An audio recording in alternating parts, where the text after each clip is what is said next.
The main route into Yosemite National Park from the Bay Area is named after a once thriving mining camp dating back to the 1840s.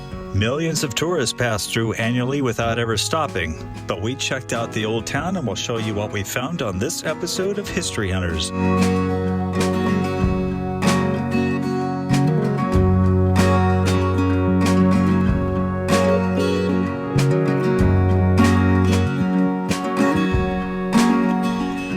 Right outside of this quick serve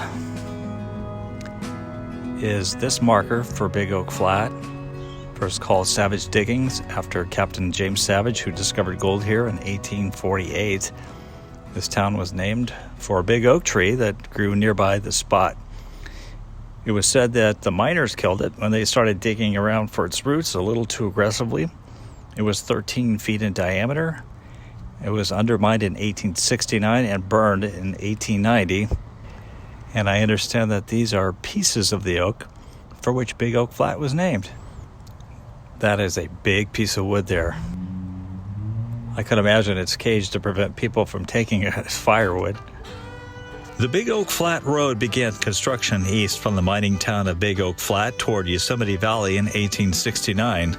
It wouldn't be finished until July 1874. Meanwhile, the Coulterville Road to Yosemite was completed in June 1874. The Big Oak Flat Road soon overtook the Coulterville Road as the popular northern route into Yosemite Valley.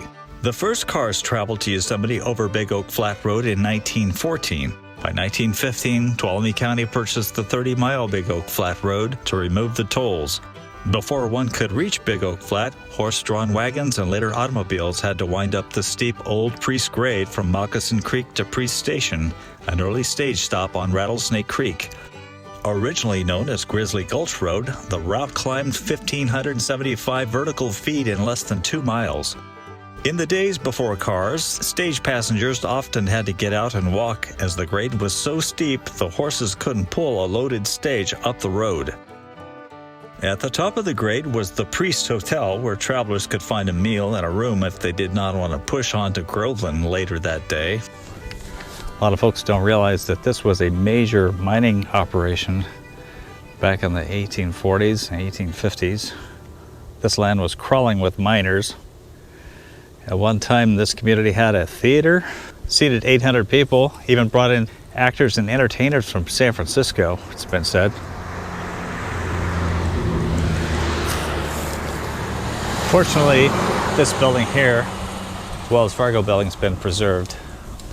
It's built in 1852 by Alexander Gamble. It was an impressive commercial hub. From the 1850s to the early 1940s, the building housed the Big Oak Flat First Post Office, a Wells Fargo Express office and daily stage, justice court, mercantile, saloons, a drugstore, a meat market, and a cobbler shop. It's an incredible structure. You'll see up there some wood planks. It was for the overhang.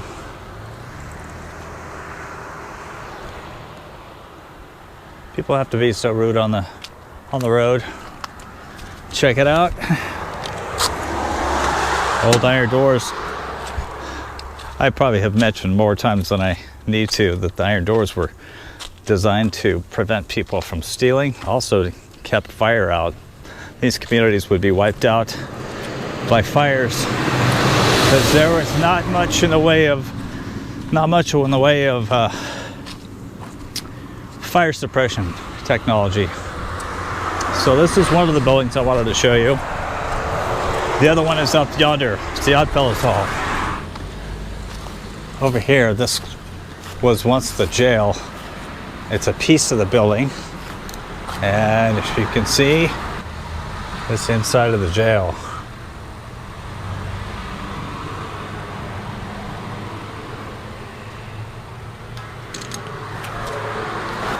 This rock called schist is a local rock, and it was made for a great building material. All you did was put some lime cement in here. This was manufactured in Sonora. They had to truck in the lime from Sonora. I just spotted a nail up there. right there on the side of the building. Here's where the two buildings come together. Let's see what this will tell us. Here on the west side of the Gamble Wells Fargo building, what stood a three-room structure known as the Minor Bean Kettle. It was constructed around 1870 and served at various times as a residence, a store, and a cafe. It was originally built of wood planks, later covered with corrugated metal. Since the 1940s, the building was mostly vacant. So we're right where that building was. As you can see, the outline of the foundation made of rock.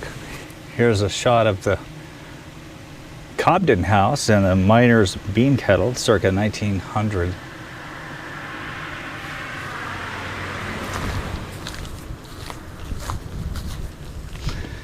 So this building is comprised of 6 doors. Housed a number of businesses. Wells Fargo was also in this office. Is where a lot of the gold miners brought in their gold dust and had them weighed on the scale. The jail portion of the building was actually constructed prior to the gold rush by Hudson's Bay Company using Indian laborers. Legend has it that the only earth not mined for gold in Big Oak Flat is that which lies underneath the Wells Fargo Gamble building. You almost have to take your life in your hands to get a view of the front of this building. All of this is Yosemite traffic. We're going to check out that building down there. So this is the Joseph Raggio house. It was built in 1900 by Edward Cobden, who built a lot of Victorian houses in Groveland. In fact, he hitchhiked all the way to Big Oak Flat from New Jersey and he married into the Raggio family. They had mining interests and sold food and liquor in the west portion of the Wells Fargo Gamble building. Let's see what the other side looks like. Again, look, the foundation has rock.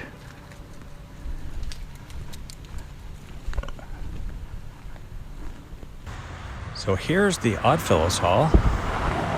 Dates back to 1853.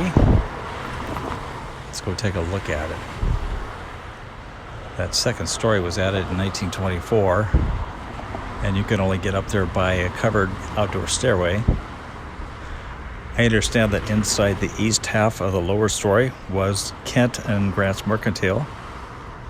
There's a plaque honoring Joseph Lemos, 1892 to 1961.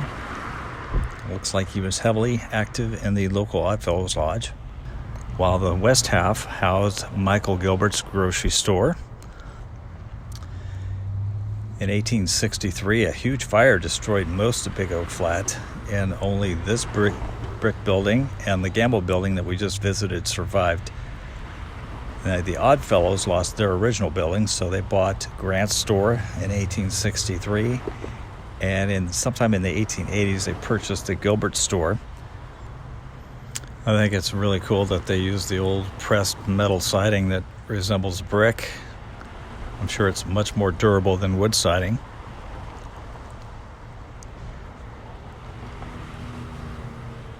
I must have passed by this building a million times on the way to Yosemite as a kid, as an adult.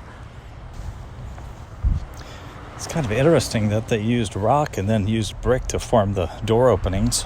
Probably the best way to make for the straighter doorways that they needed. And they have a metal threshold above the doors.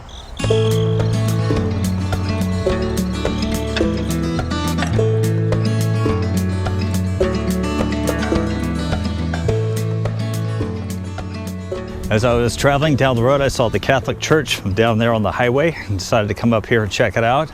That's a pretty old Catholic church. The cemetery's down here. Thought I'd catch some of the graves, although I did make a wrong step back there. Now my ankle's hurting me. Well, let's check this one out. Here's a native of Italy. I can't even say his name. He died in 1869. Looks like he was 33 years old. There's a lot of Italian immigrants over here. Here's Joseph Raggio. I think he was one of the merchants. I believe he owned a store. The hillside here is covered with new and old graves.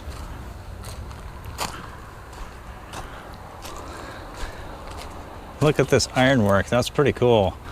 Shows a willow tree and a lamb in its shade.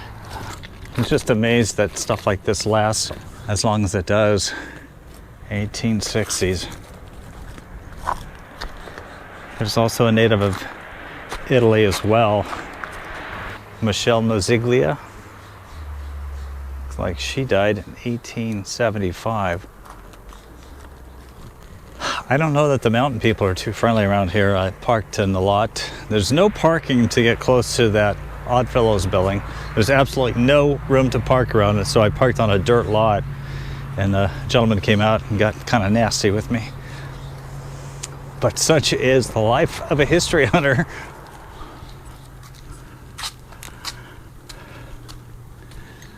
Pretty cool old church.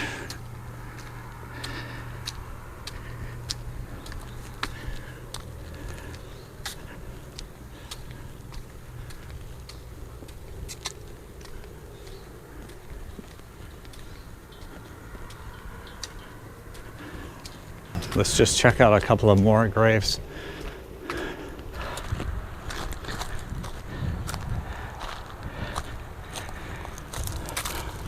Margaret Lane. She was born in 1876 and died in 1906. That makes her 30. This one looks quite old. George Hughes, born 1860. Died in 1912, and his wife Lucy died in 1903 or 1908. I'm sure some of these people are Groveland people, but they're also Big Oak Flat people. The landscape of Big Oak Flat hasn't changed much in the 170 years since it sprouted as a town. The old flat is visible opposite the Wells Fargo building, and parts of the famous oak tree are chopped up and displayed as relics behind a gated enclosure. But I left Big Oak Flat disappointed that there isn't much left of this former mining town to prove anything larger was here. What fires didn't finish off walls and roofs that men had built, time did.